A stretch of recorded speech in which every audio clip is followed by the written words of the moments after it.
अस्सलामुअलैकुम रहमतुल्लाहि व बरकातुहू। जी मुफ्ती साहब, उम्मीद आप खैर आफियत से होंगे। अल्लाह ताला आपको शादोबाद रखे, खुश रखे। अब मुफ्ती साहब, सवाल ये अर्ज है कि क्या एक बंदा जो हालत नशा में है, यानी नशे की हालत में और बिल्कुल मदहोश है, ठीक है, यानी होश आवाज खो चुका है, तो उस हालत में अपनी बीवी को तलाक देता है, तो क्या तलाक हो जाती है भला? यानी तीनों तलाक क्या कर देते तो क्या तलाक वाक़या हो गई?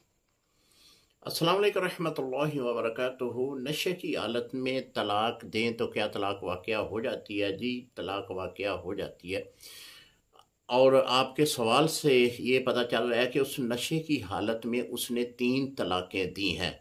यानी नशा भी उसने किया है, उसे ये भी पता है कि मैंने 3 तलाक़ें दूँगा तो ये मेरी बीवी मुझ पे हराम होगी।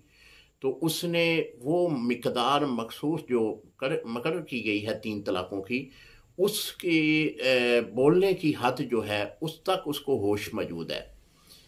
उसको पता है कि मैंने 3 तलाक़ें दी तो मेरी बीवी मुझ पे हराम हो गई, तो उसने तलाक 3 दे दी हैं।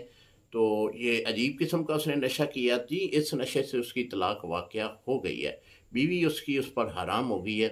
अब किसी सूरत में भी बीवी उसके लिए जायज़ नहीं होगी। अस्सलामु अलैकुम रहमतुल्लाहि व बरकातहू।